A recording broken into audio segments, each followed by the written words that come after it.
Hello বন্ধুরা, শিক্ষা and টিউটোরিয়ালের পক্ষ থেকে তোমাদের সবাইকে স্বাগত। আজকে আমি আলোচনা করব উচ্চ মাধ্যমিক 2023-24 শিক্ষাবর্ষে WBTA টেস্ট পেপারের রাষ্ট্রবিজ্ঞান বিষয়ের প্রশ্নোত্তর নিয়ে। এই সেটে আমি সমস্ত এমসিকিউ এসিকিউ আনসারগুলো দেওয়ার চেষ্টা করেছি, তোমরা সাথে থেকো। এমসিকিউ আনসারগুলো আলোচনা করার আগে অনুরোধ করবো, যারা ভিডিও দেখছো যদি ভিডিও ভালো লাগে তাহলে অবশ্যই বন্ধুদের মধ্যে শেয়ার করতে থাকো।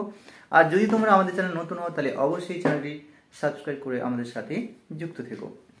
এখন আমরা দেখে নেব সেট নাম্বার 7-এর একের দাগের এমসিকিউ প্রশ্ন। একের দাগের একের প্রশ্ন, ঠান্ডা লড়াই শব্দটি প্রথম ব্যবহার করেন উত্তর হবে বার্নার্ড বারুচ। পরের প্রশ্ন, প্রথম জোট নিরপেক্ষ সম্মেলন অনুষ্ঠিত হয় বেলগ্রেডে। পরের প্রশ্ন, দক্ষিণ সহযোগিতার উপর গুরুত্ব আরোপ করা হয় নতুন দিল্লি সম্মেলনে। পরের প্রশ্ন, পররাষ্ট্র নীতির মূল উদ্দেশ্য হলো জাতীয় স্বার্থ রক্ষা। পরের প্রশ্ন, সার্কের সদস্য নয়, উত্তর হবে মায়ানমার। পরের প্রশ্ন, ভারতের পারমাণবিক নীতির মূল কথা হলো প্রথমে আক্রমণ নয়। পরের প্রশ্ন, নিরাপত্তা পরিষদে ভেটো প্রয়োগ করতে পারে, উত্তর হবে স্থায়ী সদস্যরা। পরের প্রশ্ন, আন্তর্জাতিক বিচারালয়ে জন্য বিচারপতির উপস্থিতিতে ফোরাম হয়, উত্তর হবে নজর। পরের প্রশ্ন, জাতিপুঞ্জের সদর দপ্তর শহরে অবস্থিত, উত্তর হবে নিউ ইয়র্ক। পরের প্রশ্ন, ইউএনও এর প্রথম মহাসচিব হলেন, উত্তর হবে ট্রিকভিলি। পরের প্রশ্ন, জাতীয় কমিশনের রায়ের বিরুদ্ধে আপিল করা যায়, উত্তর হবে সুপ্রিম কোর্টে। পরের প্রশ্ন, ঐতিহাসিক শাহবানু মামলার রায় বের হয়, উত্তর হবে 1986 সালে। এই অপশনটি নেই, তাই এখানে আমি লিখে দিলাম। পরের প্রশ্ন, ভারতের প্রথম লোক আদালত গঠনের প্রস্তাব দেন, উত্তর হবে PN ভগবতী। পরের প্রশ্ন, হাইকোর্ট মৌলিক অধিকার রক্ষার্থে সংবিধানের কত নম্বর ধারা অনুযায়ী লেখ জারি করতে পারে, উত্তর হবে 226। পরের প্রশ্ন, ভারতীয় বিচার বিভাগের স্থান ইংল্যান্ড ও মার্কিন যুক্তরাষ্ট্রের বিচার বিভাগের মধ্যবর্তী, উক্তিটি করেছেন SR দাস। পরের প্রশ্ন, কলকাতা হাইকোর্টের এলাকা ড্যাশ পর্যন্ত প্রসারিত, উত্তর হবে আন্দামান ও নিকোবর দ্বীপপুঞ্জ। পরের প্রশ্ন, ভারতীয় অধ্যাদেশ জারি করতে পারেন, উত্তর হবে রাষ্ট্রপতি। পরের প্রশ্ন, ভারতের অর্থনীতি জরুরি অবস্থা জারি হয়েছে, উত্তর হবে 1/12/9। পরের প্রশ্ন, পশ্চিমবঙ্গ আইনসভার দ্বিতীয় কক্ষ বিলোপ হয়, উত্তর হবে 1969 সালে। পরের প্রশ্ন, লোকসভা নির্ণায়ক ভোট প্রদানের ক্ষমতা ভোগ করেন, উত্তর হবে অধ্যক্ষ। পরের প্রশ্ন, গ্রাম পঞ্চায়েতে মহিলাদের জন্য সংবিধান আছে মোট আসনের 50%। পরের প্রশ্ন, জেলা পরিষদের কার্যনির্বাহী আধিকারিককে বলা হয় জেলা শাসক। পরের প্রশ্ন, কলকাতা পৌর নিগম আইনটি প্রণীত হয়, উত্তর হবে 1980 সালে। পরের প্রশ্ন, জেলা পরিষদের বাজেট অনুমোদন করে, উত্তর হবে রাজ্য সরকার। এই ছিল এই সেটের সমস্ত এমসিকিউ উত্তর। এবারে আমরা এসিকিউ প্রশ্ন উত্তরগুলো আলোচনা করার চেষ্টা করব, তোমরা সাথে থেকো। চলো দেখে নিই এসিকিউ প্রশ্ন কি আছে। 2-এর দাগের 1-এর এসিকিউ প্রশ্ন। প্রথমে 1-এর দাগের প্রশ্ন, লৌহ যবনিকা শব্দবন্ধটি কার মস্তিষ্ক প্রসূত, উত্তর হবে চার্চিলের। পরের প্রশ্ন, কমিনফর্ম এর মূল উদ্দেশ্য কী ছিল, উত্তর হবে বিভিন্ন দেশের কমিউনিস্ট পার্টির কাজকর্মের মধ্যে সমন্বয় সাধন করা। পরের প্রশ্ন, ঠান্ডা লড়াইকে গরম শান্তি কে বলেছেন, উত্তর হবে বার্নেট। পরের প্রশ্ন, পঞ্চশীল নীতি প্রথম কে ঘোষণা করেন, উত্তর হবে 1954 সালে নেহেরু পঞ্চশীলের কথা সর্বপ্রথম ঘোষণা করেছিলেন। পরের প্রশ্ন, এটি পঞ্চশীল নীতি উল্লেখ করা প্রতিটি রাষ্ট্রের ভৌগোলিক অখণ্ডতা ও সার্বভৌমত্বের প্রতি পারস্পরিক শ্রদ্ধা প্রদর্শন।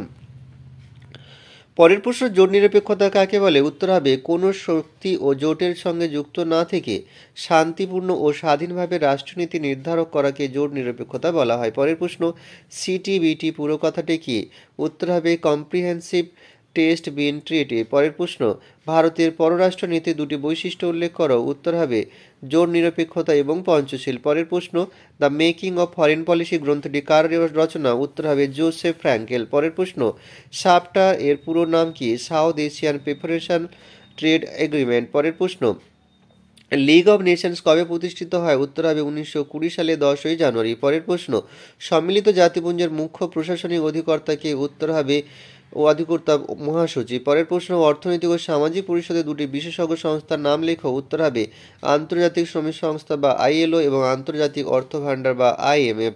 পরের প্রশ্ন, অর্থনৈতিক ও সামাজিক পরিষদের সদস্য কত, উত্তর হবে 54 জন। পরের প্রশ্ন, ওচি পরিষদের প্রচেষ্টায় স্বাধীনতা লাভ করেছে এমন দুটি অভূতপূর্ব ওচি অঞ্চলের নাম লেখো, উত্তর হবে টোগোল্যান্ড, ক্যামেরুন। পরের প্রশ্ন, আন্তর্জাতিক বিচারালয়ের বিচারপতির সংখ্যা কত, উত্তর হবে 15 জন। পরের প্রশ্ন, সুপ্রিম কোর্টের বিচারপতিদের কার্যকালের মেয়াদ কত বছর, উত্তর হবে 65 বছর। পরের প্রশ্ন, সুপ্রিম কোর্টের বিচার বিভাগীয় পর্যালোচনা ক্ষমতা বলতে কি বোঝো, উত্তর হবে কেন্দ্র ও অঙ্গরাজ্যগুলি দ্বারা প্রণীত সাংবিধানিক আইন, আদেশ ও নির্দেশের বৈধতা বিচারকে সুপ্রিম কোর্টের বিচার বিভাগীয় পর্যালোচনা ক্ষমতা বলা হয়। পরের প্রশ্ন, আইন নির্দিষ্ট পদ্ধতি বলতে কি বোঝায়? উত্তর হবে, আইন নির্দিষ্ট পদ্ধতি বলতে উপযুক্ত আইনসভা কর্তৃক বিধিসম্মতভাবে প্রণীত আইনের মাধ্যমে নির্ধারিত পদ্ধতিকে বোঝানো হয়। এখানে আইন বলতে পার্লামেন্ট ও রাজ্য আইনসভা প্রণীত আইনের কথা বলা হয়েছে। পরের প্রশ্ন, কার স্বেচ্ছাধীন ক্ষমতা আছে? উত্তর হবে রাজ্যপালের। পরের প্রশ্ন, রাজ্যপালকে কে সোনার খাঁচায় আবদ্ধ পাখি বলেছেন? উত্তর হবে সরোজিনী নাইডু। পরের প্রশ্ন, ভারতের রাষ্ট্রপতি কিভাবে নির্বাচিত হন?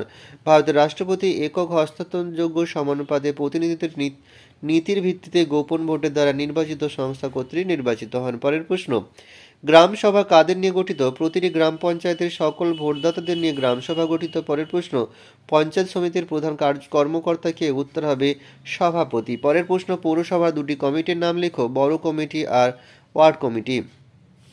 এই ছিল এই সিরিজ সমস্ত এসএকিউ প্রশ্ন উত্তর। এখানে ভিডিওটি শেষ করছি। সবাই ভালো থেকো, সুস্থ থেকো, পরীক্ষার আগাম শুভেচ্ছা রইল।